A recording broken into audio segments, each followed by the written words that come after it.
Hello students, मैं Sunita ma'am. बेटे आज हम प्रोज का थर्ड चैप्टर द गंगा पढ़ेंगे। इसके राइटर का नाम है Pandit Jawaharlal Nehru. About the writer, Pandit Jawaharlal Nehru was born on 14th November 1889 at Allahabad. Pandit Jawaharlal Nehru का जन्म 14 नवंबर 1889 ईस्वी में इलाहाबाद में हुआ था। He was one of the foremost freedom fighter of India. वह भारत के मुख्य स्वतंत्रता सेनानी थे। So several times he was sent to jail. वह कई बार जेल भी गए। वे where he wrote his great books. उन्होंने प्रमुख या महान किताबें लिखी। He was lovingly called by the children Chacha Nehru. बच्चों ने प्यार से चाचा नेहरू कहते थे। आफ्टर इंडिपेंडेंस, स्वतंत्रता के बाद, he became the prime minister of India in 1947। वह भारत 1947 ईस्वी में वह भारत के प्रधानमंत्री बने।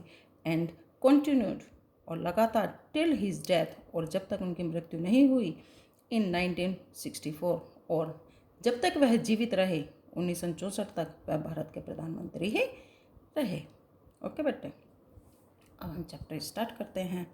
I have received so much love and affection from the Indian people that nothing that I can do can repay even a small fraction of it। मुझे भारतवासियों से इतना प्रेम और स्नेह मिला कि मैं जो कुछ भी करूं उससे इसका एक छोटा सा भाग भी मैं वापस नहीं कर सकता। एंड और indeed there can be no repayment of so precious a things as affection। और वास्तव में जो प्रेम या स्नेह जैसी मूल्यवान वस्तु का तो हम किसी को बदला भी नहीं दे सकते हैं। Many have been admired। बहुत से लोगों की सराहना की है। Some have been revered। कुछ का सम्मान भी किया गया है। बट लेकिन the affection of all classes of the Indian people has come to me in such abundant measure that I have been overwhelmed by it। परंतु भारतवर्ष में रहने वाले लोग, जो सभी भारत में रहने वाले सभी वर्गों के लोगों का इतना अधिक प्यार मुझे मिला है कि मैं इससे बहुत ज़्यादा खुश हूँ। I can only express. मैं केवल यह है उस चीज़ को एक्सप्रेस कर सकता हूँ, बता सकता हूँ। दैट होप, आशा कर सकता हूँ। That in the remaining years I may live, कि मैं जब तक जीवित रहूँ या जो जीवन मेरा अब शेष है, जब तक मैं जीवित रहूँ,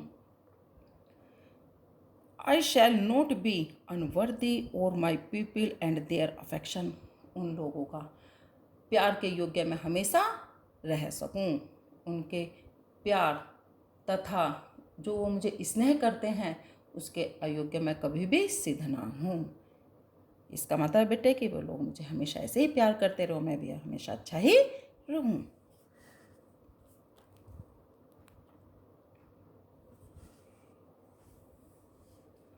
To my innumerable comrades and colleagues, मेरे असंख्य साथी और सहकर्मी, I owe an even deeper debt to gratitude। मेरे साथ काम करने वाले असंख्य साथी और सहकर्मियों का मैं मन से उनका शुक्रिया अदा करता हूँ। We have been joint partners in great undertakings and have shared the triumphs and sorrows which inevitably accompany them। महान कार्यों में हम सभी इकट्ठे भागीदार रहे हैं और हमने जो भी कार्य करे हैं उनमें जो हमारे सुख या दुख आए हैं हम सब ने उन सबको साथ निभाया है। When I die, जब मैं मरूं या मेरी मृत्यु हो, I should like my body to be cremated, तो मैं चाहता हूँ कि जो मेरा शरीर है उसका अंतिम संस्कार किया जाए। मैं चाहता हूँ कि जब मैं मरूं तो उसको जलाया जाए। ओके बेटे।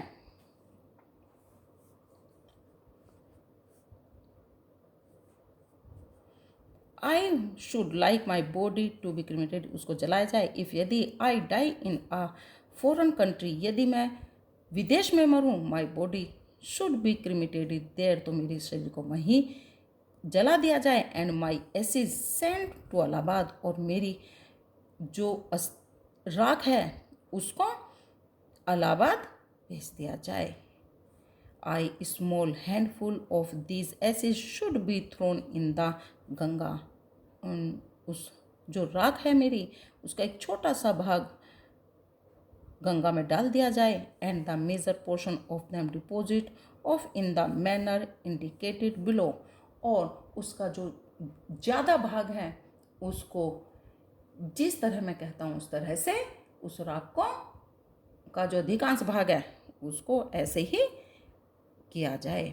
No part of this acid should be retained or preserved, मेरे जो राख है उसका कुछ भी भाग या थोड़ा या ज़्यादा भाग उसमें बचाकर सुरक्षित ना रखा जाए।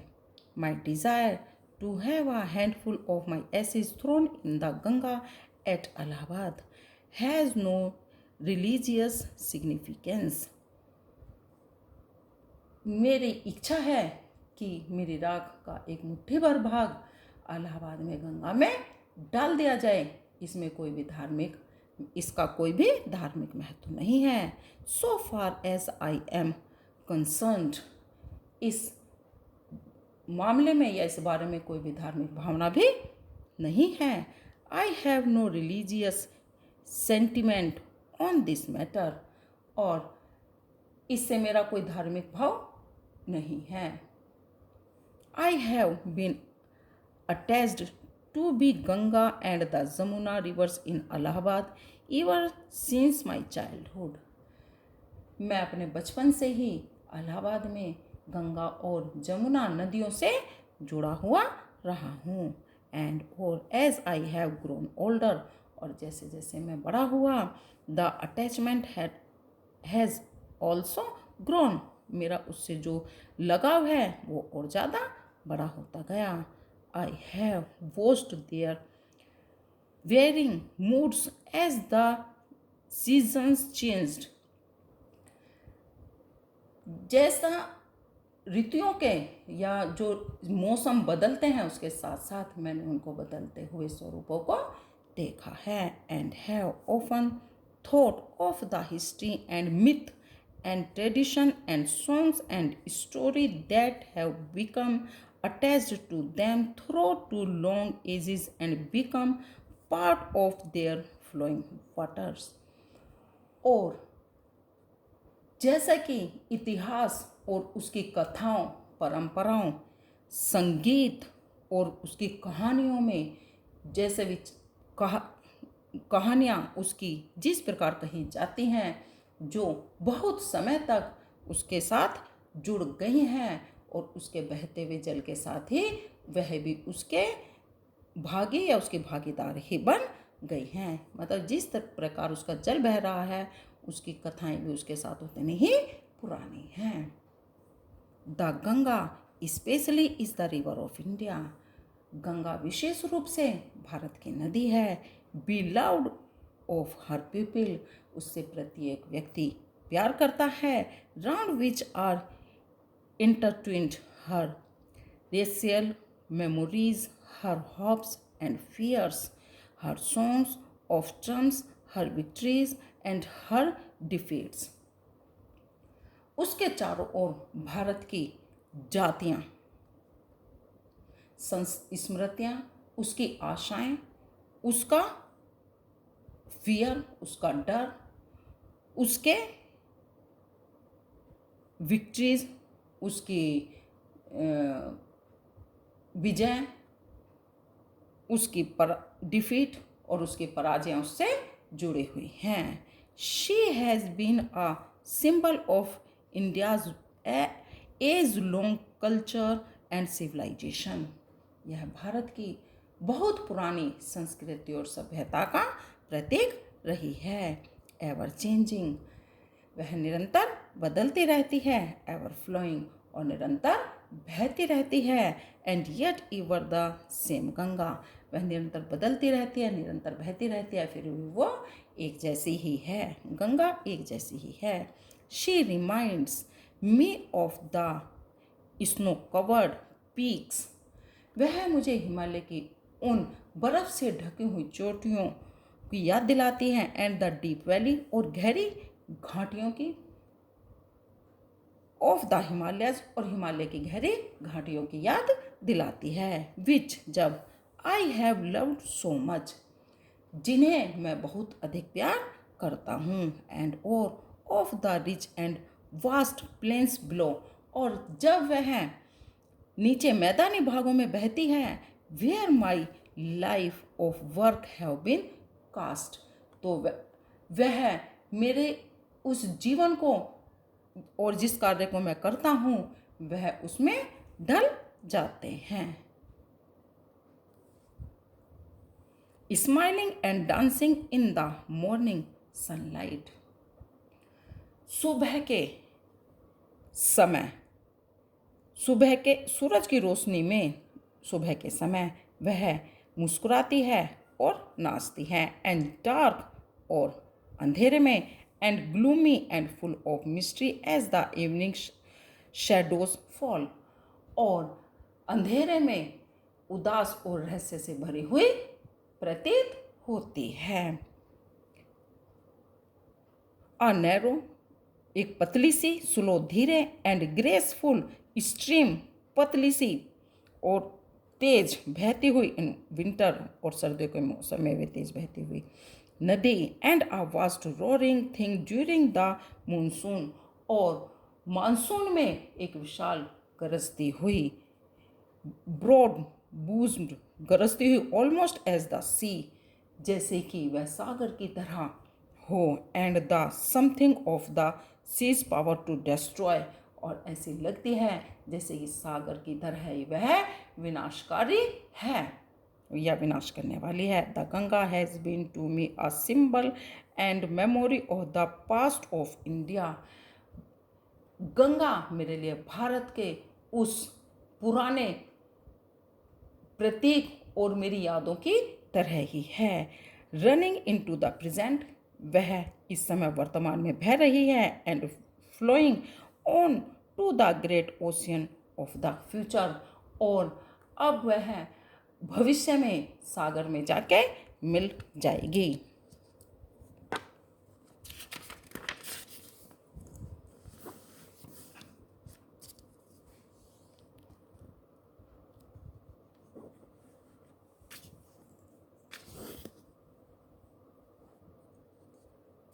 एंड दो, और यद्यपि I have discarded much of past tradition and custom, और यद्यपि मैंने अपने प्राचीन परंपराओं और रीति रिवाजों को छोड़ दिया है। एंड और M anxious that India should rid herself to all scales that bind and constrain her and divided her people, और मैं इस बात से बहुत खुश हूँ कि भारत स्वयं को उन सभी बंधनों से मुक्त कर ले। And suppress vast numbers of them, the prevent of free development of the body and the spirit, और उन लोगों को विभाजित करती है जिसमें असंख्य लोगों का दमन करती है। और वह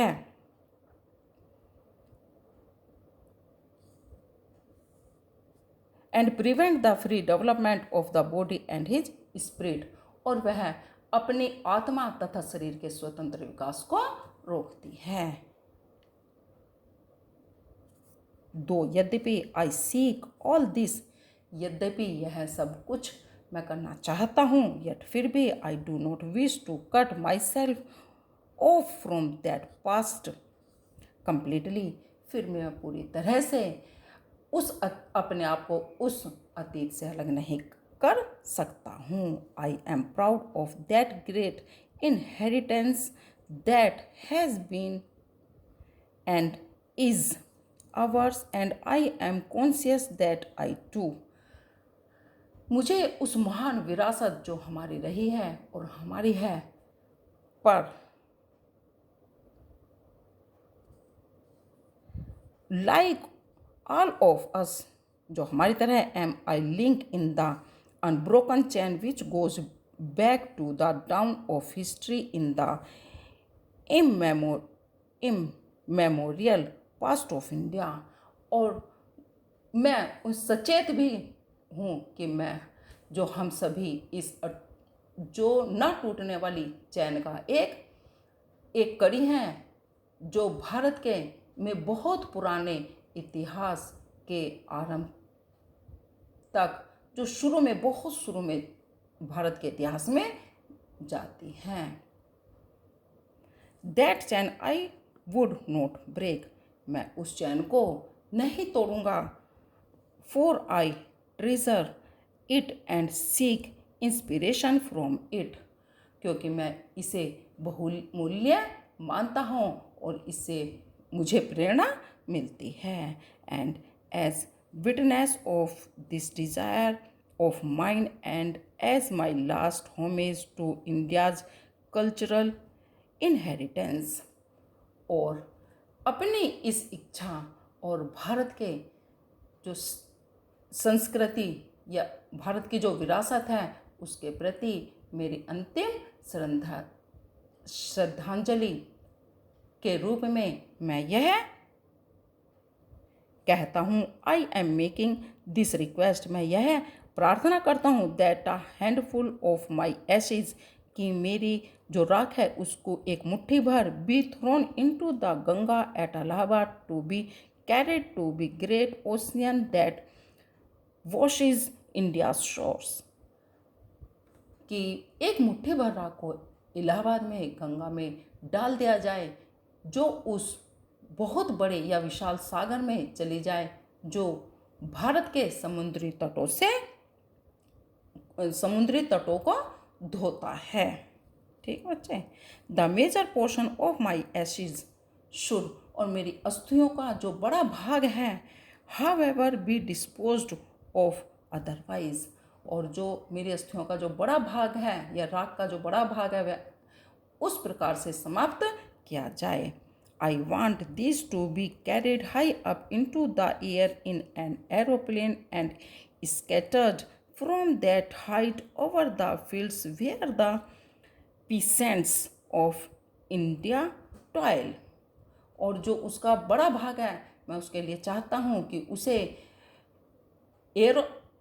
एरोप्लेन से आसमान में बहुत ऊंचाई पर ले जाया जाए, और उस ऊंचाई से मेरी जो बची हुई राख है उसको उन खेतों में डाल दिया जाए जहाँ पर भारत के किसान काम करते हैं या परिश्रम करते हैं, so that they might mingle with the dust and soil of India and become an indistinguishable part of India, और फिर वह भारत की मिट्टी में मिल जाएगी और भारत का एक उस मिट्टी में मिलकर भारत का ही एक अंग बन जाएगी। I have written this will and statement in New Delhi, मैंने यह अपनी स्टेटमेंट और अपनी वसीयत दिल्ली में on the 21 day of June 21 जून इन द ईयर 1954, मैंने अपनी यह वसीयत नई दिल्ली में 21 जून 1954 ईस्वी में लिखी है।